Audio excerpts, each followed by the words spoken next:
Hello बच्चों, कैसे हो आप सब। उम्मीद करते हैं कि आप सब बहुत अच्छे होंगे और अपनी पढ़ाई में व्यस्त होंगे। आज हमारे पुत्र श्री आप लोगों को पढ़ाने नहीं दे रहे हैं, तो आज इनको लेकर के हम थोड़ी देर आपको बताते हैं इसकी व्याख्या। अब देखिए, आपका जो पाठ चल रहा है रसखान, रसखान के सवैये में एक पद्यांश बचा हुआ था। ठीक। उसके बाद कवित्त में एक है, तो दो ही पद्यांश हैं। तो आप लोगों को हम जल्दी से इसको पढ़ा देते हैं। अब देखो, गोपियां जो हैं वो श्री कृष्ण की तरह स्वांग रचाने के लिए, उनकी नकल करने के लिए कह रहे हैं कि मोर पंखा सिर ऊपर रखियो। मोर का जो पंख है उसके सिर के ऊपर रखियो मतलब धारण करूंगी। ठीक। गुंज की माल गले पहनूंगी, और कौड़ियों की जो माला है उसको गले में पहनेंगी। ठीक। मोर पंखा सिर ऊपर रखी हूँ, मोर का पंख जो है उसको सिर के ऊपर धारण करूंगी, और कौड़ियों की जो माला है उसको मैं गले में पहनूंगी। ओढ़ पीताम्बर लय लपटी, पीताम्बर वस्त्र ओढ़ करके और लकड़ी लेकर के, डंडा, लकड़ी मतलब होता है लकड़ी या डंडा, छोटा डंडा जिसको कहते हैं। ठीक। लकड़ी लेकर के वन गोधन, वन में गाय के साथ, ग्वालों के साथ फिरूंगी, टहलूंगी। ठीक। पीताम्बर ओढ़ करके, लकड़ी का डंडा लेकर के या लकड़ी लेकर के वन में गायों के साथ, ग्वालों के साथ फिरूंगी, टहलूंगी। भाव तो वह मेरी रसखान, सो तेरे कहे सब स्वांग करूंगी। जो जो श्री कृष्ण को अच्छा लगता है, भाव तो वह है, जो जो उनको अच्छा लगता है।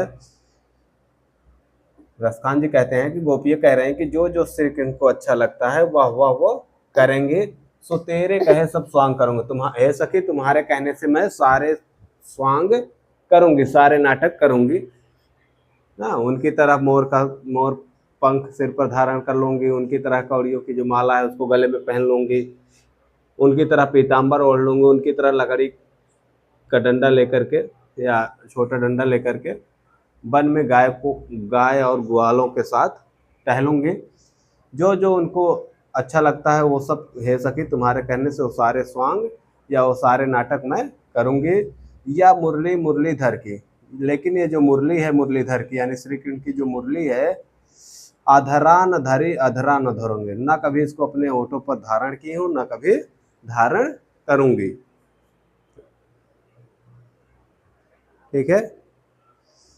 यानी कि मोर का जो पंख है उसको सिर पर धारण करूंगी, कौड़ियों की माला जो है उसको गले में पहनूंगी, पीताम्बर ओढ़ लूंगी, उनकी तरह लकड़ी का छोटा डंडा लेकर के वन में गायों और ग्वालों के साथ टहलूंगी।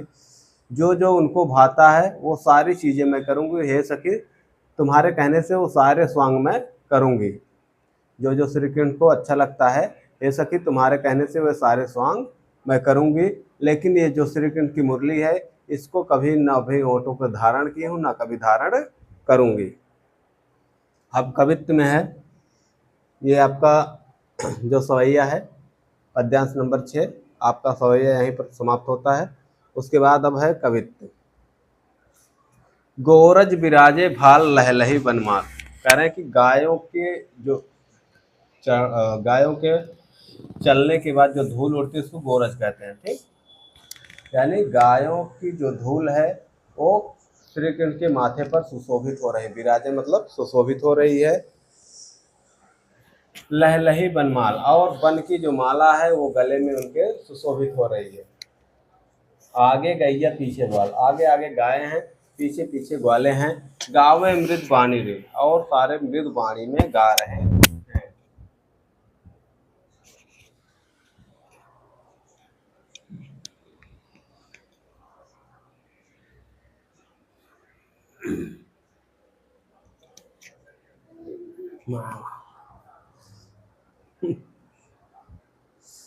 जैसी धुन बांसुरी की मधुर मधुर जैसी, जैसी बांसुरी की धुन निकल रही है वैसे वैसे वैसे वो मधुर गीत, जैसे जैसे वो मधुर गीत गा रहे हैं वैसे वैसे बांसुरी की धुन भी निकल रही है।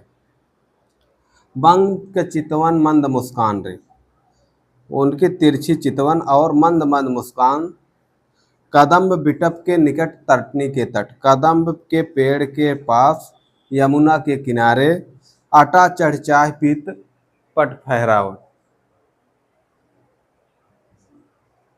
ए,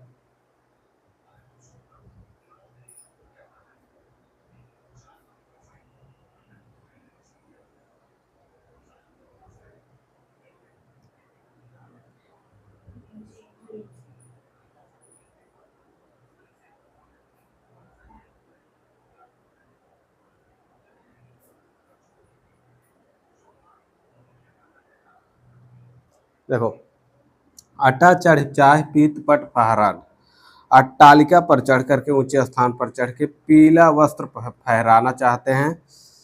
रस बरसावे तन तपन बुझावे नैन, ये आनंद बरसाते हैं और तप शरीर की जो तपन है, शरीर की जो गर्मी है उसको बुझा, नैनों शरीर की तपन और शरीर की तपन को बुझाते हैं और नयनों को प्रसन्न करते हैं। प्राणन रिझावे, प्राणों को प्रसन्न करते हैं। यह आवे रस खान रे, प्राणन रिझावे यह आवे रस खान रे, यह जो दृश्य है ये प्राणों को प्रसन्न करने वाला है, प्राणों को रिझाने वाला है। देखो एक बार, गोरज जो है वो श्री कृष्ण के माथे पर सुशोभित हो रही है और गले में बन की माला पहने हुए हैं। आगे आगे गैये गाय हैं, पीछे पीछे ग्वाले हैं और वह मृदु बानी में गा रहे हैं। जैसे जैसे वह मृदु बानी में गा रहे हैं वैसे वैसे मधुर मधुर बांसुरी की धुन भी बज रही है। तिरछी चितवन और मंद मंद मुस्कान से कदम्ब विपट के कदम्ब वृक्ष के निकट यमुना के तट पर अट्टालिका पर चढ़ करके पीला वस्त्र फहराना चाह रहे हैं। आनंद बरसा रहे हैं, तन का जो तपन है उसको समाप्त कर रहे हैं और नयनों को प्रसन्न कर रहे हैं। प्राणों को प्रसन्न कर रहे हैं, प्राणों को रिझा रहे हैं। यह आवे रस खान रे, यहाँ पर जो भी आता है उसके प्राणों को रिझा रहे हैं और प्रसन्न कर रहे हैं, यही रस खान जी कहते हैं। तो ये आपका पाठ जो है ये समाप्त हुआ। अब हम आगे अगला अध्याय जो है बिहारी का, बिहारी के दोहे, उसकी व्याख्या देखेंगे। आज का वीडियो यहीं पर समाप्त होता है। आप सभी को